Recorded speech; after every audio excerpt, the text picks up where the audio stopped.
Welcome, ladies, to the Real Estate Investor Show, providing inspiration, strategies, and insight to empower women investors to live balanced and financially free lives. Now, here are your co-hosts, Liz and Andresa.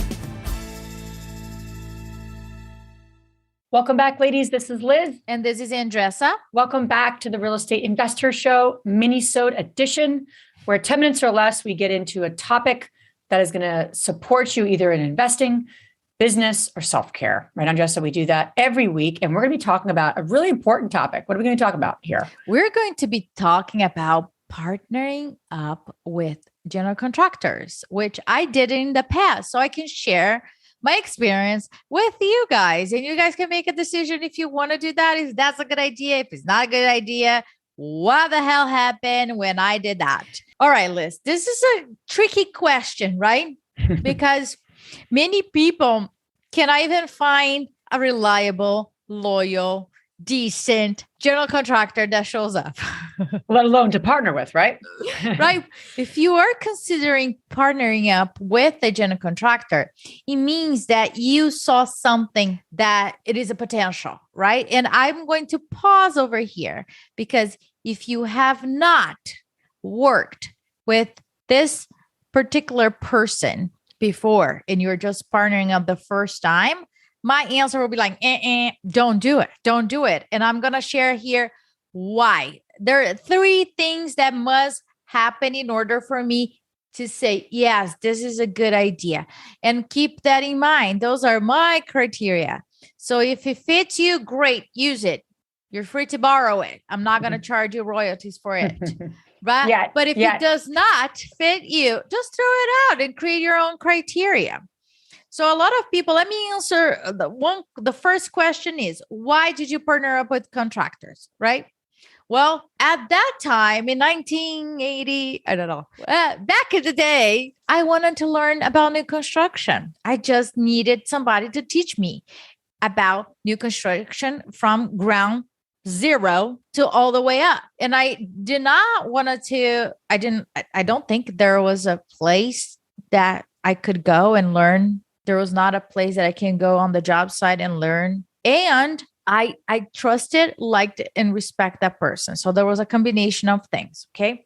So that was my motivation priority. My priority was learning from it. So I'm going to share here three criteria that I use to do that. The first one is have at least 2 completed deals with that person. And that I can't emphasize this enough, Liz, about the importance of completion. If you completed 1 deal with a general contractor, that's a great thing. If you completed 2, that's even better because then you can see consistency.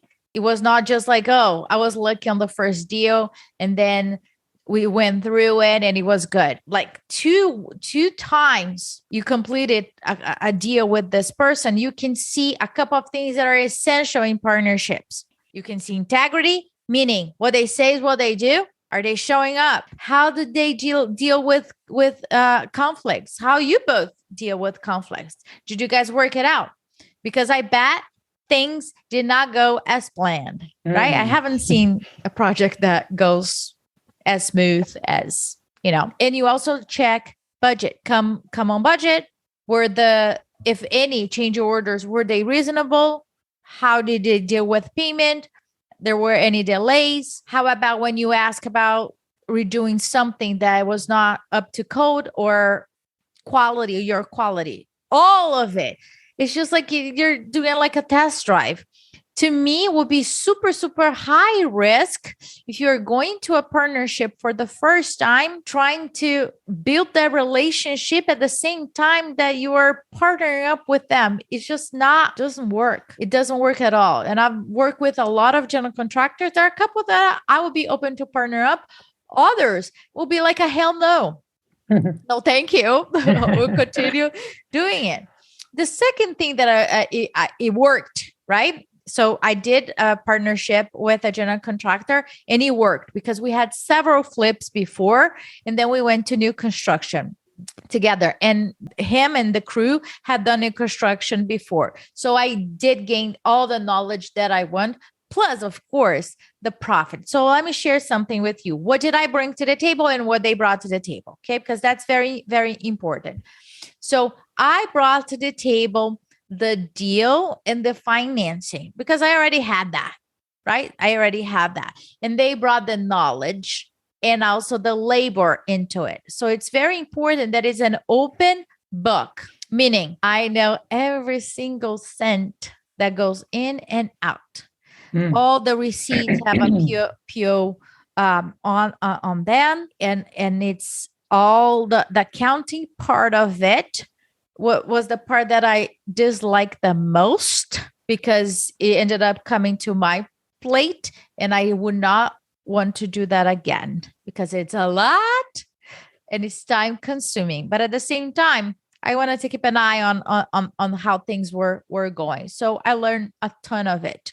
But one thing is an open book, and they, of course, they need to add their insurance, their overall head cost, and but there's no markup. In my case, my agreement was like, it is what it is. There's no markup.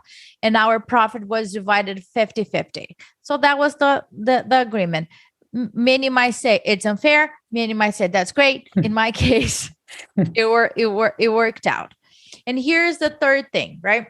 So number one, I want to make sure that you done the deal completed. Number two, in an open book, you know everything, what's going on with the cost of everything. So it's fair. Number three, roles. It's very different when you're hiring somebody than when you're partnering up with them, right? Especially when it's a 50-50 deal here. There are certain things, and Liza and I keep like pounding on this, like your roles. Who owns this? You go for it, right? So the finishes was all of them was on me, right? And then they also had a store where we were able to purchase a lot of stuff under market pricing, which was a sweet deal, right? We both hired a person that we liked and trust as a realtor to pre-sell the properties. So there were areas where we collaborate, or areas where we did not collaborate, that they had to run and get different bids for different subcontractors. And it worked out very well, that sense, right? Would I partner up with them again? As of now, no, because my goal, remember at the beginning, my goal was to learn about new construction. Right now, I rather not partner up with them, hire them. I hope they're not hearing. Oh, just kidding. I rather hire them. Why? Because I'm sharing my profit at the end, right? And I rather pay for it because I know the labor and the material cost of it, and I rather keep the profit. I would like to partner up with other people that will take anything that takes my time. Then you're speaking my love language for all of you that are listening, right? Anything that will take a lot of my time, I would not like to do that. Anything that takes less of my time, yes, that's a yes. So my criteria changed, right? So the people might work it out or might not work it out. But if I'm bringing the finance, the deal to the table, and now my experience to the table, now what else, right? So things change and evolve as we go. But I would say to you, have those clear criteria. Why are you doing this? I would highly recommend that it needs to be more than just savings with the general contractor cost, right, Liz? I love it. And the key is to just move the needle. And you could partner in a small way, then it grows as you get more comfortable, right? It doesn't have to be all or nothing, right? So I hope this was helpful. Do something with what you are learning and share in our Facebook community, and we got your back. Absolutely. Let us know if you have more questions. If you enjoyed this podcast and want to receive updates on our next interviews, go to our website, therealestateinvestor.com. There, you can subscribe to our show, become part of our investor community, and get updates on upcoming episodes. If you like our show, please share it with other women who would benefit. And don't forget to leave us a rating on iTunes. We'd really appreciate it. And as always, we encourage you to take one action as a result of today's show and put it into motion so you can live both a financially free and balanced life. Thanks for spending time with us. Ciao.